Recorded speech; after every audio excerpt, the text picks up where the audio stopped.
ஆன்மீக ரீதியாக மட்டுமல்ல, அறிவியல் ரீதியாகவும் நெற்றியில் திருநீரினை பூசிக்கொள்வது எதிர்மறை எண்ணங்களை நம்மிடம் நெருங்க விடாது. இயற்கையாகவே இந்த திருநீருக்கு மூளையின் செயல்பாடுகளை சீராக வைத்தல், நினைவாற்றலை பெருக்குதல் போன்ற தன்மைகள் உண்டு. இந்த திருநீரினை நெற்றியில் இரு புருவங்களுக்கும் இடையில்தான் வைத்துக் கொள்வார்கள்.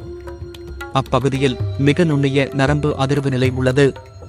நம்முடைய உடல் அனைத்தையும் கட்டுப்படுத்தும் ஒரு மையப்புள்ளியாக உள்ளது. தியானம் செய்ய எளிதாக மனதனை வசியம் செய்ய முடியும் ஆகியவற்றிற்கு ஆதார புள்ளியும் இதுதான்.